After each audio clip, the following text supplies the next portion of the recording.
महाराष्ट्र में जो बड़ा पॉलिटिकल क्राइसिस हुआ उसके बाद अब शरद पवार ने अपना बयान दे दिया है। शरद पवार ने स्पष्ट कर दिया है कि भले ही पार्टी में टूट हुई हो लेकिन उनके इरादे नहीं टूटे हैं। शरद पवार ने ये दिखा दिया कि किस तरीके से उन्होंने महाराष्ट्र में जो अपनी एनसीपी की पार्टी बनाई वो एक बार फिर बनेगी। दरअसल आज शरद पवार के भतीजे अजीत पवार 13 विधायकों के साथ जो महाराष्ट्र के अंदर एकनाथ शिंदे की सरकार थी उसे समर्थन दे दिए। इसके साथ ही अजीत पवार अब महाराष्ट्र के उप मुख्यमंत्री हैं। आज जब महाराष्ट्र में एनसीपी टूटी तो सवाल कई सामने निकलकर खड़े हो गए, लेकिन अब शरद पवार ने यह स्पष्ट कर दिया है कि इस टूट के बाद उनका जो हौसला है वो और बुलंद होगा। शरद पवार ने कह दिया कि जो लोग भी पार्टी के खिलाफ काम कर रहे हैं उनके ऊपर कार्रवाई होगी। जो परंपरा आज एनसीपी के अंदर दिखी ये एनसीपी की परंपरा नहीं है। ऐसे लोगों को कभी भी माफ़ नहीं किया जाएगा।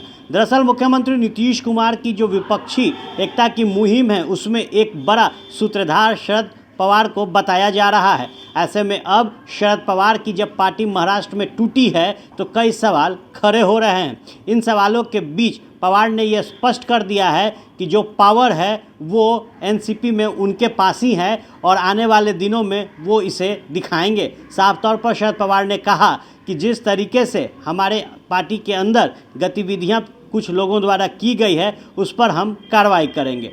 गौरतलब हो कि शरद पवार ने जिस तरीके से एनसीपी को महाराष्ट्र में खड़ा किया, आज जब उस एनसीपी पर टूट की जो डगर है वो दिखाई दी, उसके बाद शरद पवार मुखर होकर ये कहते नजर आए कि एक बार फिर एनसीपी को महाराष्ट्र में खड़ा किया जाएगा। शरद पवार ने यह स्पष्ट किया है कि उनके साथ महाराष्ट्र की जनता खड़ी है। ये जो लोग आज पार्टी को छोड़कर गए हैं उन्हें इसकी खामियाजा चुनाव में भुगतना पड़ेगा। दरअसल जब महाराष्ट्र में विधानसभा के चुनाव हुए थे उस दौरान भी अजीत पवार ने जिस तरीके से पार्टी को कमज़ोर करने की कवायद दिखाई थी उसके बाद शरद पवार सचेत थे। अंततः आज एक बार फिर जब उनकी पार्टी टूटी है तो शरद पवार ने यह स्पष्ट कर दिया है कि ये लड़ाई आगे भी जारी रहेगी और जो जोरदार जवाब है वो भारतीय जनता पार्टी को दिया जाएगा। ये लो मुंह मीठा करो, आज मैंने अपना जॉब छोड़ दिया। अब हम पूर्णिया वापस जाएंगे।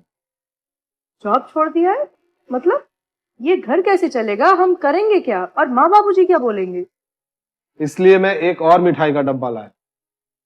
अपने बिजनेस के लिए लोन अप्रूव हो गया। अरे लोन अप्रूव हो गया वो तो ठीक है, लेकिन पूर्णिया में हम रहेंगे कहाँ? अपना घर भी तो नहीं है वहां। इसलिए तो एक और मिठाई का डब्बा अलग से लाया हूं। हमने पूर्णिया में घर ले लिया है, पूर्णिया के ई होम्स पैनोरमा में। पूर्णिया में पैनोरमा ग्रुप लेकर आए हैं ई होम्स पैनोरमा। बड़ा घर, आलीशान जिंदगी और अत्याधुनिक सुविधाओं के संग। अरे अरे अब क्यों मुंह मीठा करवा रही हो? क्योंकि हम घर वापसी जो कर रहे हैं।